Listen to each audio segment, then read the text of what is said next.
Fresh off the international break, me and Sam are going to take a look at who's impressed and disappointed so far, kind of give a general preview of the next 4 match weeks. We inspect the title race and relegation races. We take a look at some of the more interesting or uninteresting teams. We give some grades, some predictions, and much more on this episode of the Premiership Perusal Podcast. USA, USA, USA. Now it's time. Manchester City are still alive here. Balotelli, Aguero! Back, Fuchs. And the ball in behind Damian Vardy! It's 11! It's heaven for Jamie Vardy! You are an ostrich. Well, your head must be in the sand. Is your head in the sand? Are you flexible enough to get your head in the sand? Now the fans are shouting every week, Louis van Gaal's army! Louis van Gaal's army! Feet after a fabulous start, the game just got away from you there. I have nothing to say. Nothing to say about the game at all. Drama from day one! This is the league we want to watch!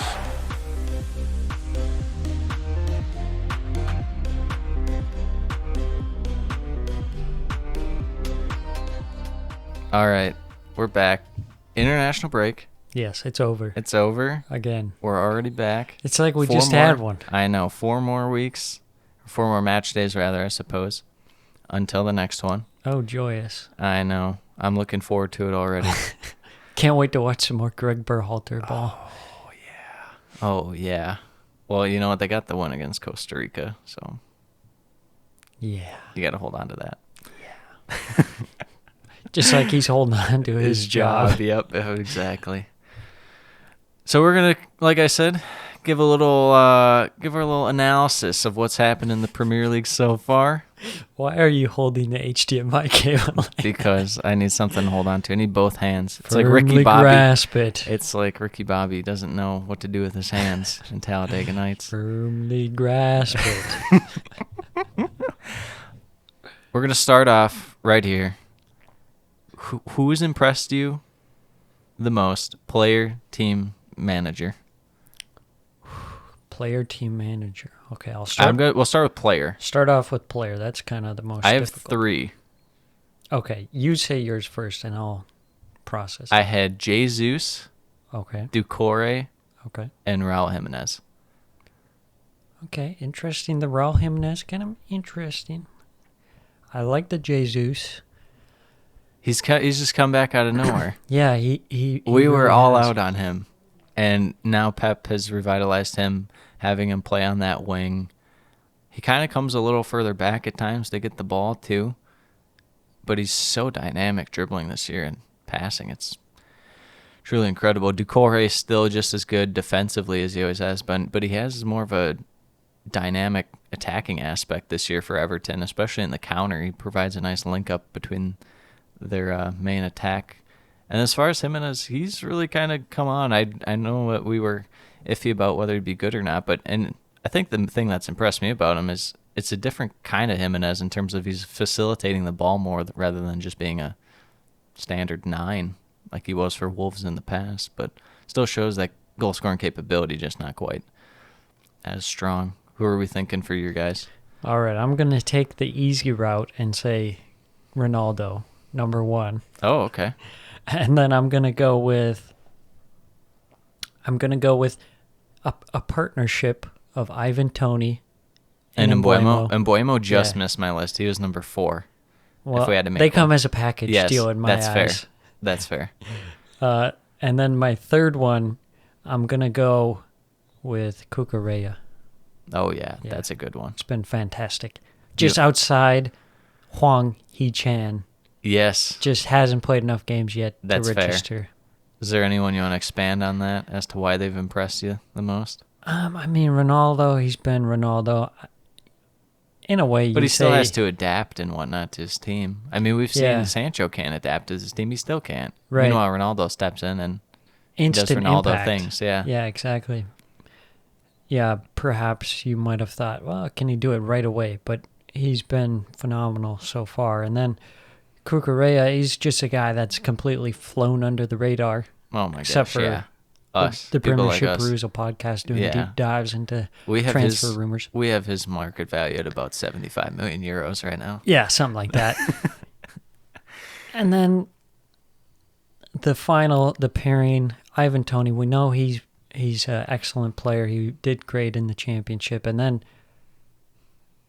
Embuemo is a guy who wasn't really on our Yeah, no. We just kind of radar. thought he was a guy that might get like 5 to 10 and kind of provide some support, but he's actually just a good player off by himself. Yeah. So, And then you could throw in Mo Salah, of course. He's been really good this season so far. mm-hmm. But that's not really that. Impressive. Mo Salah's going to do well. Yeah. Let's move on to teams. I have 2. Okay. One is, I think, the guaranteed lock and that you'll go with. Yes. Is it Brentford? My first pick was going to be Brighton. Okay. But, yeah, Brentford would be up there as well. Okay. The other team I had was Villa. And I think that's more so just their recent run. They played well against Chelsea, obviously didn't get the result. Beat Man U. They hung in there against Tottenham. They've adapted a little quicker with these new signings, implementing them in the squad than I thought they would. Yeah, I would say they've been exceeding expectations for sure. I mean, we were a little gun shy on them after selling Jack Grealish. Not sure how they could fit in new signings and whatnot. And to be honest, they haven't really. No. They're kind of playing with their old guys, in addition to... Yeah, I don't think one thing we saw coming this year was how good Villa's defense would be. I think we knew Mings would be really good, but it was... And their wide players are always pretty decent, but guys like Courtney House and stuff like that, I mean, they've stepped up and played pretty well, so... Yeah, the back three is working really well for them. The Konsa, House, and Mings. Mm-hmm. Then the wing backs of Matty Cash and Matty Target just really suits their play style well. And then now they're at a place where the results are good. They can kind of work in, even younger guys. Buendia and Bailey. Oh, and even the newer guys too, get them going. I know Bailey has done well, but he's kind of struggled with injuries so far. Mm-hmm. So. You want to expand on Brighton a little bit? Brighton, I mean... We're looking into this season thinking, okay, they got to get a striker. Mm-hmm. They don't get a striker, so that's pretty disappointing. Yes. But so far, they've been playing really well. Chugging along. Yeah, Neil Maupay has bagged some goals. They're getting production out of guys like Trossard and Gross. Yeah, Pascal Gross was so good the first 4 or 5 weeks for him. Yeah, I won't expand too much on Brighton because I have a little bit coming up on them. But as far as Brentford, too, not going to expand too much. We'll talk about them coming up. But just a few of those mid-table teams that doing a little better than we thought. We like them coming into the year, but even better than we thought. As far as managers that have impressed you, you got 1 or 2? I think the given answer would be Thomas Frank. I didn't go with him. I felt it was... Yeah. My reason being for that is Brentford,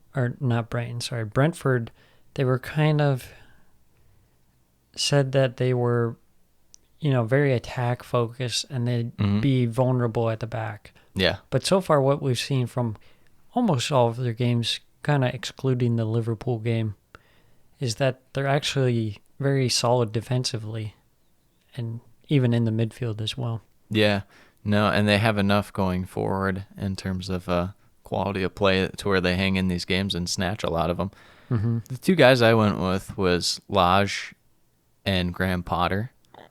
I just think that the way that Lage has implemented his system at Wolves and has them playing well, obviously we know the results weren't there early on. And even to just openly drop Traore, because he's like, this is just going to be better for the team. We're playing Chan. And now look at Chan's out there scoring goals and stuff. So I think he's been a good surprise. And Graham Potter with this team, this kind of mixes with that Brighton as a surprise a little bit. Being able to not get that number 9, but yet put the guys in the right positions to succeed and get results and have good performances. And there's been a couple games where he single-handedly has got them points. That Burnley game, he made the 2 subs that went on to score the goals. So yeah, he's been very good at kind of adapting the tactics and formation, whether switching to a back 3 or back 4, working the play out to the left or right, finding ways to manufacture goals when it's tough. yeah. So moving on, disappointing. Most disappointing. We'll start with players. I only came up with 2. I could have probably came up with more, but it would have felt a little nitpicky. Mm-hmm. Like Mane hasn't been the most efficient again, but like he still has 4 goals, so it's like how hard can you complain? I went with Kane, number 1, and Sancho 2. Yeah, I like both those picks. Kane looks like he's done. Yeah. He has no interest anymore. Wants to be gone. Sancho, yeah, I was kind of on that train From the get-go. So I would say for me, James Maddison is definitely one. He's really fallen. Yes. I mean, now he's even starting on the bench and whatnot. So that's been pretty tough. Number 2, I would say James Ward-Prowse, just to continue on from the last podcast, but he's been really bad this season. But he did score that goal for England, so... Oh, man. Against Andorra. Yes. How come England always plays just like the most poo-poo tiered, like Eastern European teams? It feels like they never play like actual like big teams. It's so strange. Yeah, we don't really need to expand on the players. They're just not maybe even Traore, but I feel like Traore hasn't been. He's been Traore. Traore, exactly. Yeah, he's a disappointment to us. Yeah. Just in general, because he has the skills and stuff. He just doesn't get the end result. Mm-hmm. Teams, I have 2. Yes. Leicester, for sure, number 1, and then Leeds second. I like the Leicester. Leeds, I feel like they'll get there. I would say Burnley and Newcastle. I mean, these are teams that we weren't high on, but it's been pretty bad. I know Newcastle, they've been struggling, especially without Callum Wilson and whatnot. But yeah, I mean, you feel like they should be better than they are. Yeah. No, and I got stats coming up on them that we'll touch on when we get to relegation. But I completely agree. It's been a disappointment that they couldn't even hold on for one of their wins. I mean, it's just terrible. And Burnley, on the other hand, they've just been so lackluster. I mean, you're used to Burnley being bad, but, they'll pop in a good performance here and there and score some goals. But yes. This season, it's just been like, ugh. Yeah, the whole thing is just brutal to watch. It's like so stale. Yeah, it's an eyesore. Mm-hmm. Yeah, I think for me it has to be Leicester number 1. They had aspirations of Champions League, for sure, Europa League, sitting in 14th early on. The only guy really clicking is Vardy. Yeah. You would say Tielemans been, so he's had good performances and some not so good ones. The defense is just tragic. Schmeichel hasn't been as good as he was previously. Yeah. I don't know. And you're talking Maddison. We already talked about it. He's just not very good this year. Yeah, I think the team has been poor. It's been, obviously very hard with the injuries that they've had to their defense. But I also think that Brendan Rodgers hasn't been as sharp. Let's just move into it. The disappointing managers. I only had one guy. I couldn't think of anybody else. Did you have anyone else? Let's see. Because otherwise it's like, I don't know. It's a mix of like their team just isn't that great, or maybe Hasenhüttl, but I don't rate Southampton very much. I can't blame him for that. And, That's and not I don't a very think good squad. anything. I mean, tactically, I feel like they could maybe not play a 4-4-2 and play a lone striker, but it's always going to be hard with the players that they have. They want to play a 4-4-2, but I feel like the Leicester Brendan Rodgers has been more glaring with some of the picks, like not playing Iheanacho until last week. Finally, yeah, and he scores, and he's a threat out there like at all times for him. Makes no sense. And like bringing in him when you're missing Ndidi in the midfield and you're playing Chowdhury, who's a young player. Yeah, and wasn't bad but had moments where it's like, oh, why did you leave this guy alone on an island in midfield by himself? That was not a good decision. Yeah, he's just made a lot of puzzling calls this year, and I mean, you want to give a guy like that the benefit of the doubt because he's had so much success and be like, well, he knows his team better than I do, but it's like, oof, you don't. Doubt's kind of seeping in.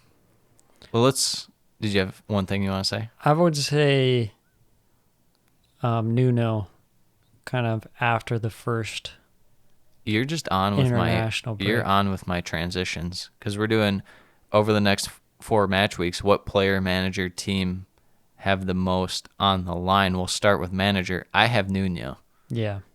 They play West Ham, Man U, and Everton.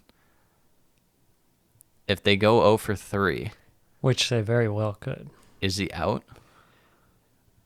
I don't think so. Just because he's like their 7th choice, and who's number 8? Who's available that they're gonna? I don't rule anything out with Tottenham because they're just not run functionally in a sound manner.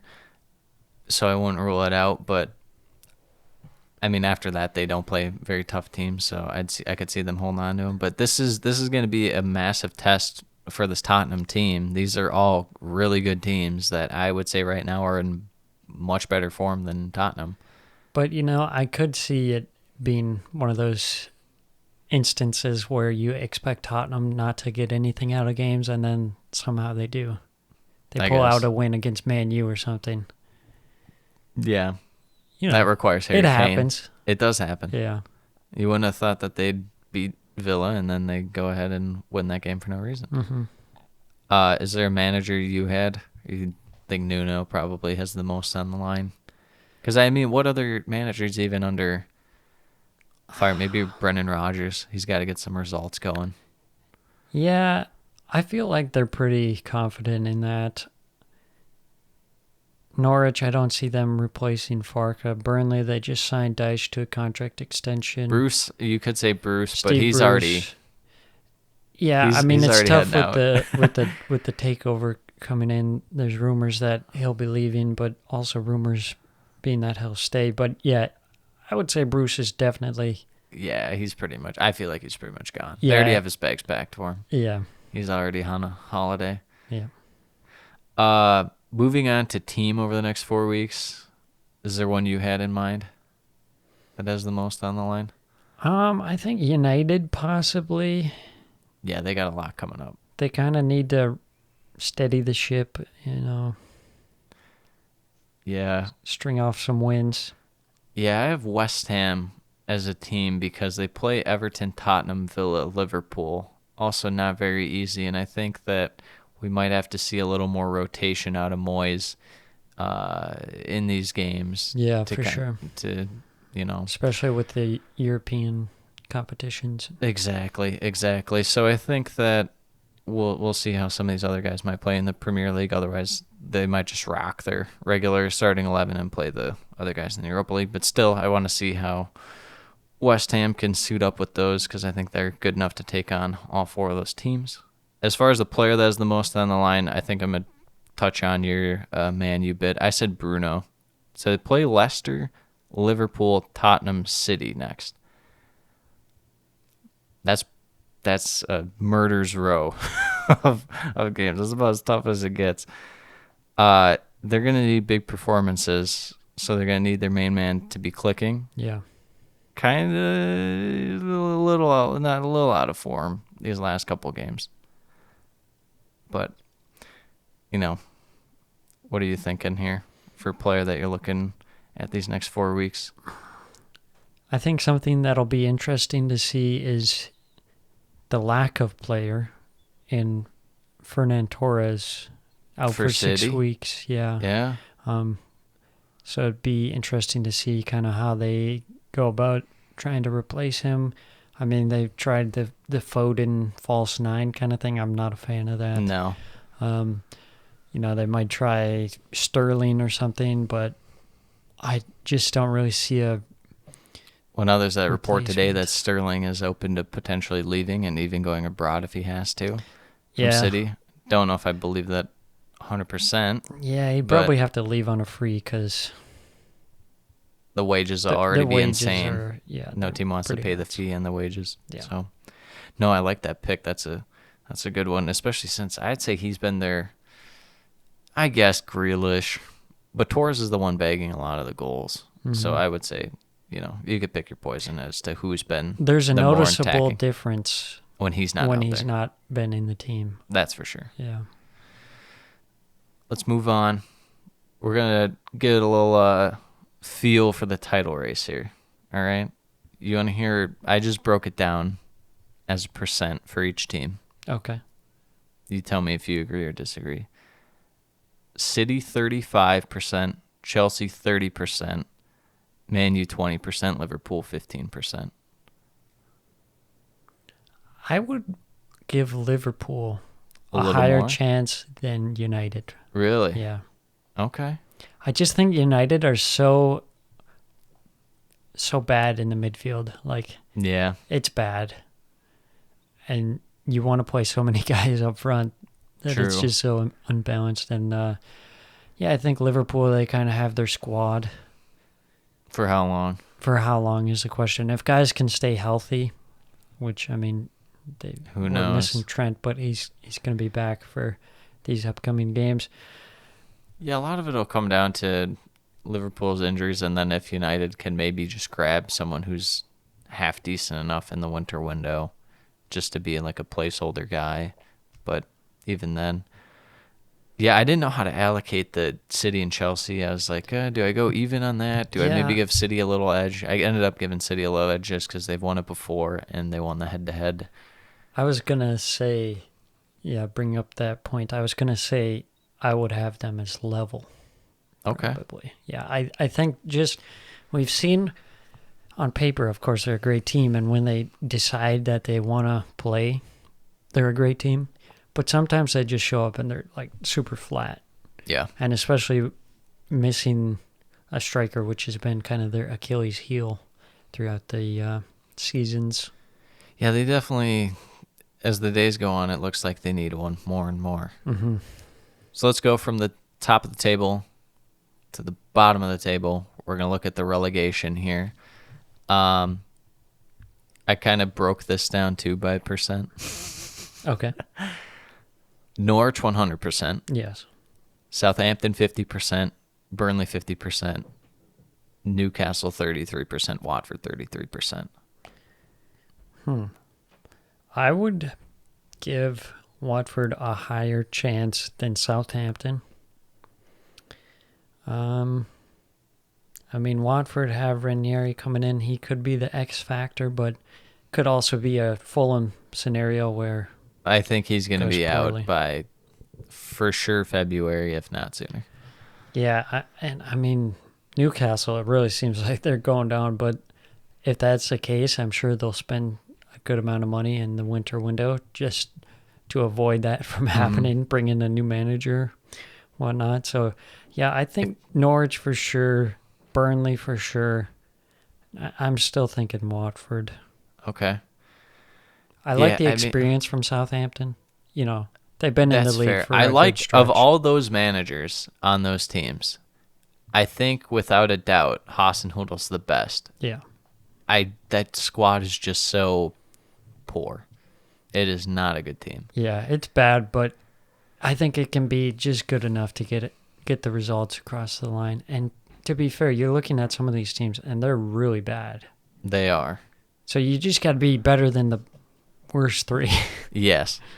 I have faith in Newcastle. Tell me if it's just irrelevant and hopeless. They're 7th in shots per game. They have a guy who's top 5 in expected goals per 90.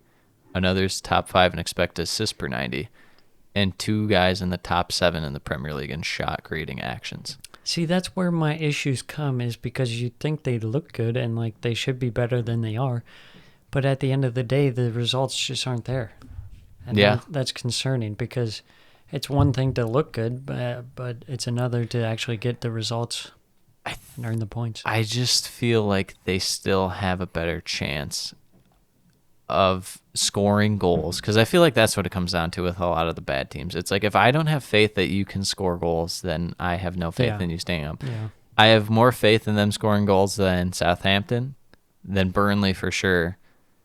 And them and Watford, they might be tied. If not, I'd maybe give the edge to Newcastle just because St. Maximin's the best player on either of those sides. But yeah, I'm for sure out on Norwich. Little more down on Southampton and Burnley. Well, you're for sure down on Burnley, but I'm a little more down on Southampton, a little more up on Newcastle. Well, I mean, I think of Newcastle, I see them as 16th. So Yeah. that's above Southampton, but not by too much. No, yeah, they're all... Really, I should have just put it even across the board, except Norwich. Norwich have dug themselves too much of a hole. I think that the interesting battle will be between Southampton and Burnley because they're kind of both in the same situation where they have an experienced manager who knows the club. Yeah. But their squads just aren't that good. They haven't been getting results. They haven't been scoring many goals. Can I read you a stat real quick about Southampton and Norwich? Yes. They're the only two teams in the Premier League average. Well, I guess it's not really an average, but their stat right now is 0.1 goals per shot on target. They're the only two teams with below 0.1. It's probably not that high of a sample size, too, because they don't get that many shots off in a game. So Still, I mean, they're the only ones that are below that. They're scoring a goal every, 11, 12 shots on yeah, target. it's bad. I mean, 11 shots for Norwich is like 5 games. Yeah. So Yeah. it's bad. The only good note I have about Burnley too is that they are first in completed crosses in the box. Your guy Dwight McNeil leading the league. Yeah, I'm a big fan. Yeah, I mean, you never know. Burnley, they could go on a run. It's They happened very well before. could. So- They might just have to pull it out of They're the just deep waiting for recesses everyone of their to count butts. them out, and then they'll be right back in it. Wouldn't rule it out. Just one off point I wanted to talk about. If you had to pick one, who would you pick for more likely to get into the Europa League, Everton or Brentford? I would say Everton, Mm-hmm. but it's not very convincing. Yeah. The thing is I was looking at all these stats, and Brentford's so good in terms of tackles won, goals per shot on target. They're near the top. And it's crazy how much those clubs have in common. They're very low in pass completion percentage because their passes are very aggressive and going forward, but they're not wild and out of control. They're not hoofing it up like Burnley or something, but and they're both near the top in tackles and interceptions, and they're both at the very bottom in touches in the midfield, so they're kind of controlling in the defensive third, and then they push just straight through the attacking third. I would say Everton too, because I just trust them a little more, which is hard to say because Thomas Frank and Brentford's system that they have going right now is looking so good, and Rafa's a little more of the chaos candidate. The way I see it, though, is over the course of a season, you're going to have to rely on your depth. And I just... Solomon Rondon? Well... No, I know. I'm just giving you a hard time, but... I think that Everton is going to have better depth than Brentford. I mean, I don't think that's too crazy to say. No. I mean, we know that Everton's depth isn't great, but it's good enough. I think it's something to have to do with the experience and trusting those guys. Yeah. As crazy it is to say I trust Andros Townsend. Yeah. But and it's Brentford's, starting squad that they've been playing has looked good, but what happens when you bring in a couple different guys, yes, might kind of fall off. exactly. Except Huisa. Oh yeah, Just he's bring him the on, ultimate 85th super sub. Grab you a goal. Cool as you like. We're gonna move on.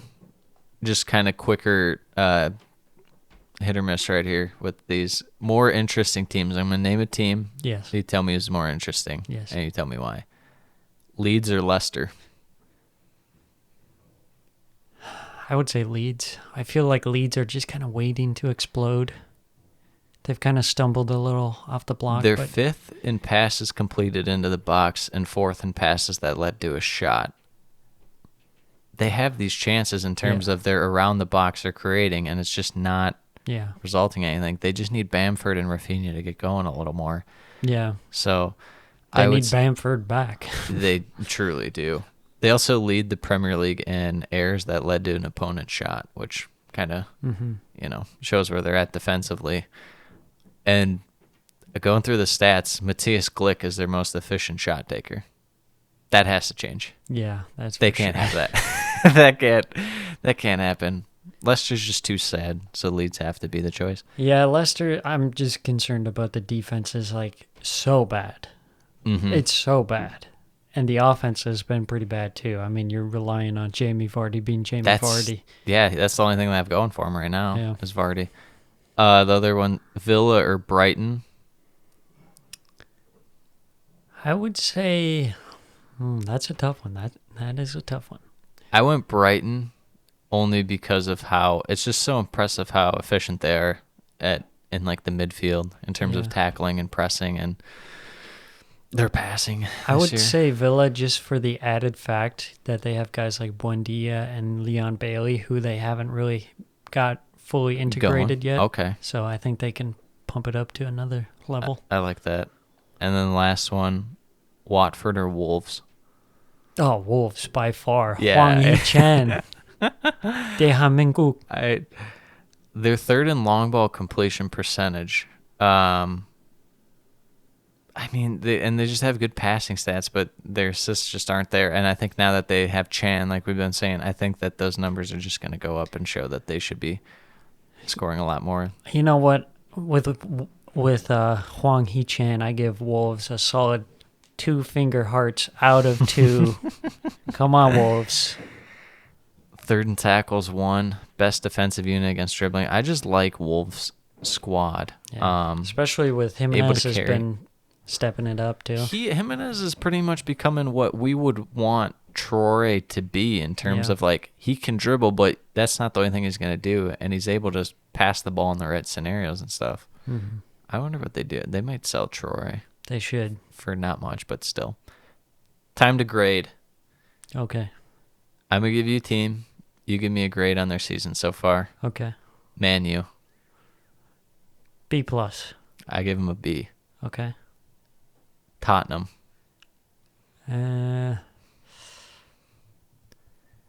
B-, C+. I was a little harder on them. I went C-. Okay. I think part of it too is because they started off okay, and I was like, okay, and then they immediately plummeted. Expectations. Yeah, and then they immediately plummeted. So I think I would have given them a C, but since they were showing signs and then just completely flush that, they're 18th in expected goals, 17th in total shots, and goals per shot on target. Well, that's how they play. Sit back and hit on the counter.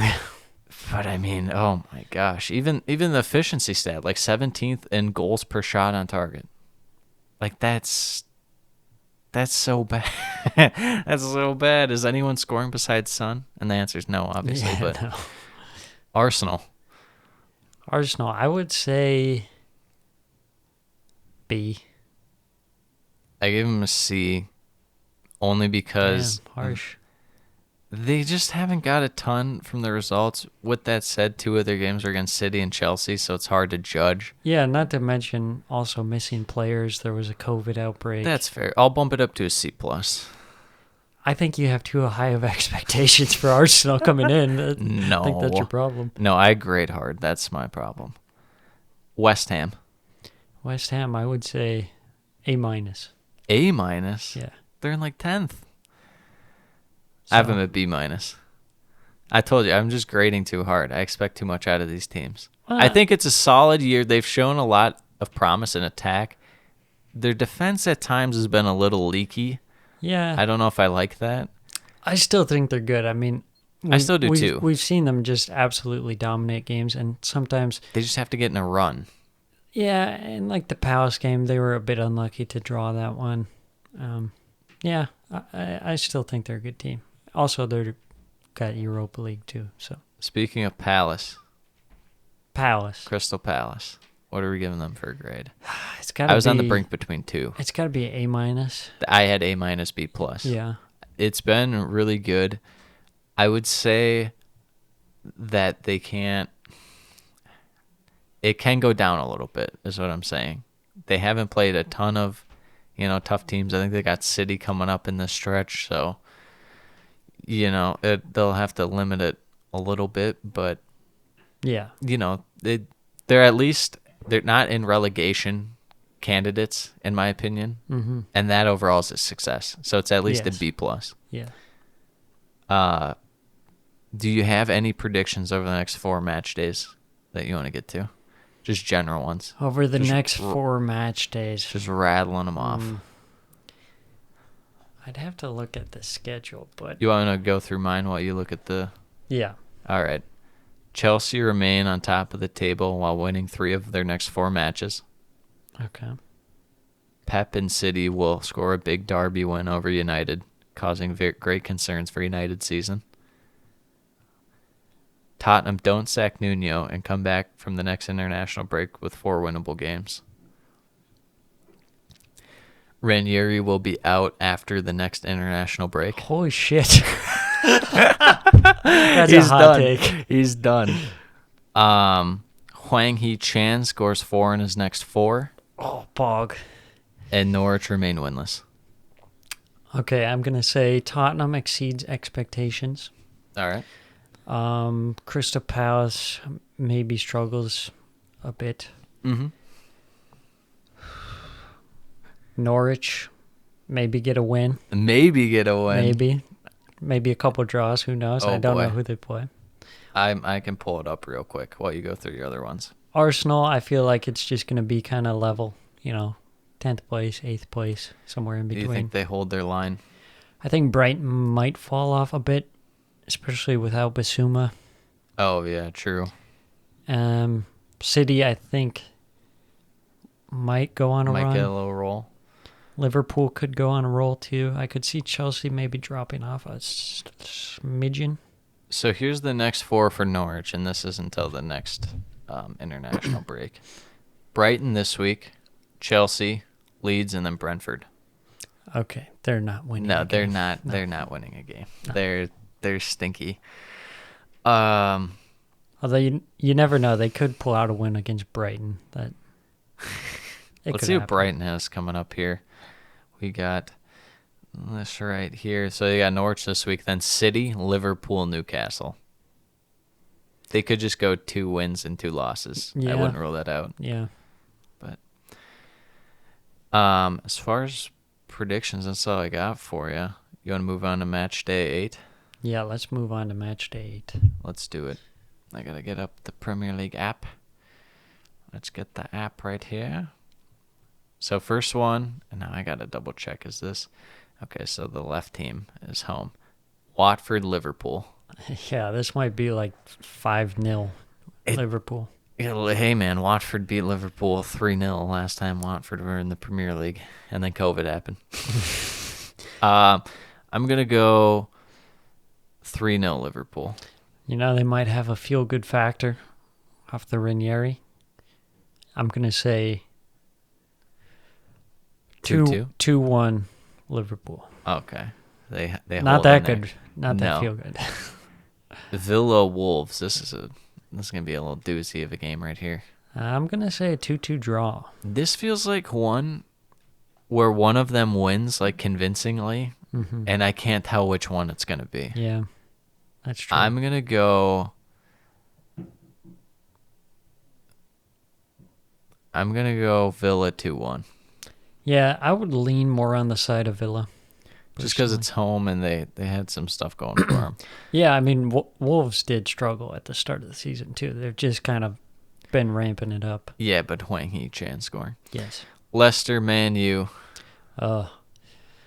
This could be, I would say Man U 2-0 probably. I think the defense is just so bad. I was going to go 1-0 United. Okay. City, Burnley.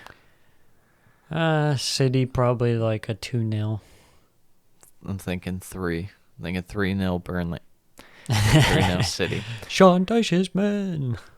Norwich Brighton. I'm gonna say 2-1 Norwich, just to no. go out there. And No, not feel- against Graham Potter's men. Feel crazy. We're gonna go with a 2-1 Brighton victory. Actually, no, 1-0. Southampton Leeds. I think this is a Leeds victory. I think this is gonna be probably 1-0. 1-0 Leeds. I'm gonna go 1-1. I don't feel good about either side right now. This is a great game right here. Brentford Chelsea at Brentford. This is the one game I had Chelsea dropping points. I have a 1-1 all draw. Yeah, everyone was making fun of Arsenal that first game of the season. Not so funny when you got to go to Brentford away. You know what? I was the one apologizing for Arsenal. As soon as everyone was making fun of them, I felt bad for them because Brentford, I knew from that moment they're going to kick ass this year. Dude, Yep. They look good. I'm going to say 2-0 Chelsea. Everton West Ham. I think this will be This is a tough one. the Davide Moyes derby. I feel like Everton could just pull one out, just sit back and then score on the counter. I'm going to go with the 2-2 draw. I'm going to say 1-0 Everton. Oh, boy. Come on, you Toffees. Newcastle. Tottenham. Newcastle 5-0 guaranteed. What happened? 2016? Yeah, the When last was day that? of the season. They literally had nothing to play for. They're Tottenham already finished relegated. third in a 2-horse race. Yeah, this would be hard. Well, because Tottenham's going to have to hold the ball. Newcastle's not. They're going to refuse to have any possession of the ball They whatsoever. might just both stand and be like, no, you hold the ball. And it'll just sit there in the midfield and no one touches it. I'm going Tottenham 1-0. Yeah, I like Tottenham 1-0. Monday, Arsenal, Palace. Arsenal 2-1. I'm going 1-1 draw. I like how Arsenal play Monday and then they play Yeah, Friday. what on the kind of next- scheduling is that? They're like, oh, you don't have Europe, so you got to play Monday, Friday. Yeah, what is Because who that? likes watching games live? Jesus. Jesus. Does anybody care about the fans? Sean Connery does, apparently. Sean Connery is the fans in mind. Any prediction for this match week? Any prediction? I got a brace from Timo Pukki. I'm That's going terrible. all in on Norwich, and That I don't is- like it. That's so I don't very like it. unfortunate, especially since the only guy who's half decent for them this year is Matthias Norman for Bruh. whatever reason. Not even Josh American Sargent. Aries. I know, not even him. The name of my fantasy team. They're gonna have to keep Sargent when they go down, and then bring in Pepe. Oh man, that would be legendary. Yeah, then you could buy your Norwich kit with the American flag. They I- make like I- a special third kit. It's like red, white, and blue. Norwich. I do a split like Sar, and then Gent. Epi, Oh, I was thinking of Norwich. Sargent, and Pepe. I thought you were doing like a Sergeant. One half is the U.S. kit, and then the other half's the Norwich kit. That'd so be it's pretty still sick. supposed- Yeah, I mean, full closet of all these kits, half and half. I just want to do one more final thing and All right. give an updated standings on our fantasy Premier League. I think you're beating me right now. I am beating you. It's a total score of 388 to 357. You know, it is what it is. I always wait till the very end to make my push. Yeah, I got Mo Salah really carrying me along. Tell me about it. I've had him from the get-go, and that's about all I've had going for me. Other than that, I think, who else do I have on this Jimenez, sad squad? he's going to be on the upside. And if you would start Aaron Ramsdale. I know, right? Well, that was my team because I played the free hit, so I got to Oh, pick I my see team that. for 1 week. Because I normally have Bachman and Raya, Mm. but Alexander-Arnold, Van Dijk, better show up against Watford. Salah too. Better show up against Watford. Swear to God. You know what would really help is if Arsenal just finally commit to playing Smith Rowe all the time, which they finally are. If they just did that from the get-go, it'd be over. Yeah, We might have the number 1 and number 2 teams in the world, that's true. but what else is there? Arsenal and Arsenal's women team. Tobin Heath. Tobin Heath. That is going to do it for our short podcast. We're back next week. Well, I guess technically. Do you upload them Thursday or Thursday? Okay, yeah. I was going to say Thursday night or Friday, whenever you listen Yeah. to it. But we'll be back with the Match Day 8 to break it down. Until then, fare thee well. Fly high, Canaries, fly high.